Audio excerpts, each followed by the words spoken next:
Bonjour, avez-vous déjà entendu dire ou avez-vous déjà lu la phrase qui dit « Rendez à César ce qui est à César » Cette phrase est en réalité une réponse que Jésus avait fournie face à un piège dans lequel les pharisiens et les hérodiens voulaient les faire tomber. Et vous allez voir dans cette vidéo que ces pièges étaient très subtils. Comment Jésus a-t-il fait pour s'en sortir? Quelle était la nature de ces pièges? Quelles étaient les motivations qui animaient les détracteurs de Jésus et surtout, quelles sont les leçons que nous pouvons tirer, nous qui sommes aujourd'hui et qui lisons ce genre de récits? Voilà autant de questions auxquelles nous allons fournir des réponses assez précises durant cette vidéo. Merci de nous rejoindre. Mon nom est Emmanuel Kambi, je suis pasteur associé au Centre évangélique Complétude à Montréal. Quel honneur de vous retrouver en direct dans cette pensée biblique où nous allons continuer dans notre série portant sur les pièges, les tentations. Et aujourd'hui, nous allons nous arrêter sur justement les pièges de l'impôt. À qui est-ce qu'il fallait payer l'impôt? Voilà un peu la question qui préoccupait ceux qui avaient tendu les pièges à Jésus. Et nous allons pour ce faire lire un texte biblique dans lequel est tiré ces récits. Tournez avec moi, si vous avez votre Bible, dans Matthieu, chapitre 22. Nous lirons du 15e au 22e verset. Je vais lire cette fois-ci, exceptionnellement en tout cas, dans la version français courant. Il est écrit « Les pharisiens allèrent alors tenir conseil pour décider comment ils pourraient prendre Jésus au piège par une question. Ils envoyèrent ensuite quelques-uns de leurs disciples et quelques membres du parti d'Hérode dire à Jésus « Maître, nous savons que tu dis la vérité. Tu enseignes la vérité sur la manière de vivre que Dieu demande. Tu n'as pas peur de ce que pensent les gens, car tu ne fais pas attention à l'importance que semble avoir un homme. Dis-nous donc ce que tu penses de ceci.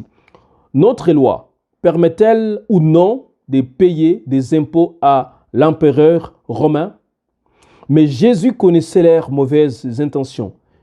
Il leur dit alors, « Hypocrite, pourquoi m'étendez-vous un piège? Montrez-moi l'argent qui sert à payer l'impôt. » Ils lui présentèrent une pièce d'argent et Jésus leur demanda ses visages et ses noms. Ces visages et ces noms gravés ici, de qui sont-ils? De l'empereur, répondirent. Alors Jésus leur dit, payez donc à l'empereur ce qui lui appartient et payez à Dieu ce qui lui appartient. Ou donnez à César ce qui est à César, rendez à César ce qui est à César plutôt, et rendez à Dieu ce qui est à Dieu. Quand ils entendirent cette réponse, ils furent remplis d'étonnement, ils les laissèrent et s'en allèrent. C'est un récit probablement que vous avez déjà lu, et un récit qui est commun, que nous connaissons probablement. Mais essayons de réfléchir ensemble en termes du contexte. Dans quel contexte s'inscrit ces passages? C'est très intéressant, vous savez, de toujours replacer chaque texte biblique dans son contexte originel. La situation ici est particulière parce que la Palestine juive est occupée par les Romains. Les Romains, c'est eux qui dominent. Il y avait effectivement un roi qui régnait sur la Galilée. Il s'appelait Hérode. Hérode, il fait partie d'une dynastie, de la dynastie des Hérodes. Et les partis dont on parle dans ces textes, les partis des Hérodiens, étaient effectivement partis des Juifs, mais qui avaient ouvert grandement leurs bras, qui étaient associés aux Romains. On les appelait d'ailleurs des collaborationnistes parce qu'ils collaboraient avec les Romains. Beaucoup de Juifs ne les aimaient pas parce qu'on considérait qu'ils collaboraient avec un ennemi. Parce qu'effectivement, figurez-vous, les pharisiens voulaient l'indépendance des Juifs, voulaient l'indépendance d'Israël sans les Romains, sans les concours des Romains. Or, les Hérodiens voulaient la même chose, mais avec les concours des Romains. Donc, du coup, les deux partis étaient aux antipodes. Et en Palestine, c'est Hérode qui règne. Parce que quand Hérode le Grand est décédé justement, eh bien, il a placé ses enfants par-ci, par-là. Et Hérode règne sur Galilée. Il y avait Hérode Archélaus qui régnait sur la Judée. Et là, à un moment donné, il s'est révélé être un dirigeant très odieux. Et les Romains l'ont déposé. Ils l'ont nommé en lieu et place un gouverneur qui était donc païen, qui était romain. Et donc les Juifs étaient en colère. Ils se disaient, comment pouvons-nous payer l'impôt à un gouverneur qui n'est même pas juif et surtout qui répond aux ordres des Romains? Donc la discussion était là. En Palestine, la question ne se posait pas parce que Hérode, je dirais sur le plan religieux, il était considéré comme juif. Mais en Judée, le problème s'est posé parce que c'était un gouverneur romain qui avait remplacé Hérode Archélaus et qui donc dirigeait cette entité juridique. Et là, mes amis, les Juifs étaient furieux parce qu'ils devaient payer l'impôt. Et ces jours-là, eh bien, c'est un chef-d'œuvre de la diplomatie. Parce que les deux partis qui s'opposent, qui ont des idées aux antipodes, à savoir les Hérodiens et les pharisiens, se mettent ensemble pour venir coincer Jésus. Et pour ce faire, ils lui posent une question. Est-ce qu'il est permis de payer l'impôt à César? D'autres versions traduisent, est-il légitime? Parce qu'effectivement, le sens profond de la question est la suivante, et les suivants plutôt, est-il légitime? Est-il conforme à la loi divine de payer l'impôt à César? C'est un piège, et Jésus l'a ainsi vu, en tout cas de très loin, il leur a dit même, pourquoi m'étendez-vous un piège? Alors ici précisément, en quoi consistaient les pièges? Il consistait en deux choses. Si Jésus disait, oui, il faut payer l'impôt, alors les Hérodiens seraient très très contents, voyez-vous, parce qu'ils auraient dit, ouais, vous voyez, nous vous disons depuis longtemps que c'est normal de payer l'impôt. Par contre, Jésus se serait mis à dos le pharisien et ils auraient accusé Jésus au peuple en leur disant, voyez-vous, Jésus, il est contre la loi de Moïse. Parce qu'effectivement, dans Exode chapitre 20, à partir du verset 4, eh bien, il était formellement interdit, en tout cas, d'utiliser, de pouvoir, en tout cas, adorer ou se fabriquer d'images taillées des dieux. Dieu l'avait formellement interdit. Et pour les pharisiens, il était inconcevable qu'on paye les impôts par une monnaie qui portait l'effigie d'un empereur qui était effectivement païen. Pour eux, c'était inacceptable. Et à l'époque, comme les Césars, c'était aussi une dynastie, c'était Tibère qui était César à l'époque. Voilà un peu le contexte général. Donc, si Jésus répond par oui, il faut payer les impôts, il s'est mis à dos les pharisiens.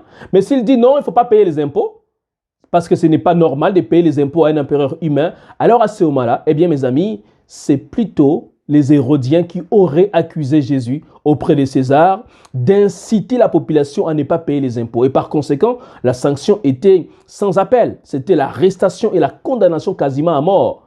Donc Jésus risquait sa vie en donnant sa réponse. Alors comment Jésus va-t-il faire pour répondre? Eh bien, Jésus va leur demander tout simplement, écoutez, vous êtes d'abord des hypocrites. Effectivement, pourquoi Jésus dit-il cela? C'est parce qu'il va leur dire dans la foulée, montrez-moi la pièce qui sert à payer les impôts. Alors ici, il faut comprendre qu'à l'époque, il y avait plusieurs pièces d'argent qui circulaient. Mais la pièce qui servait à payer précisément l'impôt, c'était une pièce qui portait une effigie de Tibère César, qui était l'empereur de l'époque, d'un côté, donc, et de l'autre côté de la pièce, il y avait une inscription qui disait, et ça c'est très très grave pour les Juifs, César Auguste Tibère, fils du divin Tibère. Alors, et fils du divin Auguste plutôt.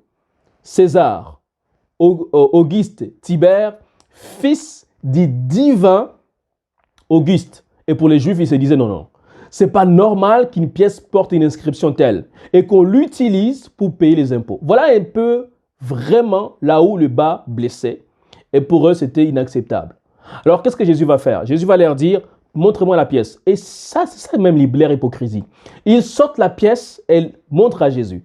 Déjà, il disait qu'il ne pouvait pas porter la pièce parce que c'était une pièce qui était païenne. Il ne voulait pas la porter. Mais alors, pourquoi à ce moment-là, il porte la pièce? C'est pour cela que Jésus les traite d'hypocrites. Si vous dites qu'il ne faut pas porter cette pièce, alors que je vous demande la pièce et vous me sortez la pièce de César Tibère, c'est que vous êtes des hypocrites. Parce que celui qui est honnête, il ne devrait pas porter cette pièce. Deuxième chose, Jésus leur dit, dès qu'ils portent cette effigie, il leur dit, ben, d'un côté, on a effectivement l'effigie de César et de l'autre, vous avez l'inscription.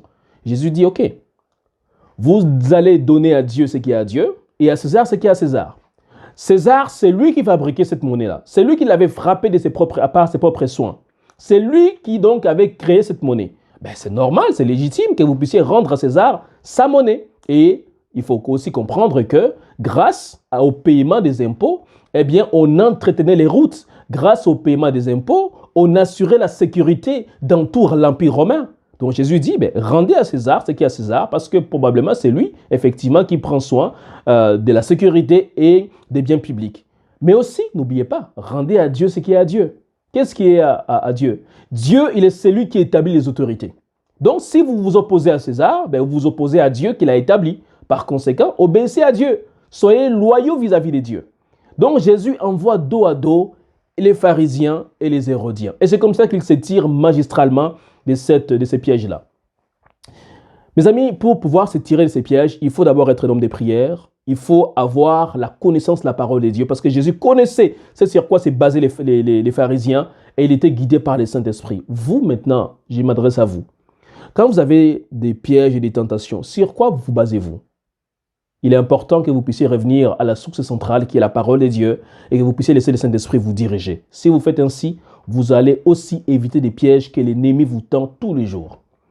Dans la prochaine vidéo, nous allons ensemble voir aussi l'autre piège. Eh bien, c'est les pièges du plus grand commandement. Les pharisiens aimaient discuter sur les commandements. Quel est le plus grand commandement? Et ils vont un jour entendre un piège à Jésus pour savoir quel est le plus grand commandement. Il sera question de cela dans la prochaine vidéo. En attendant, merci d'aimer, de commenter et surtout de partager. Alors que le Seigneur vous bénisse abondamment. On se dit à très bientôt. Ciao.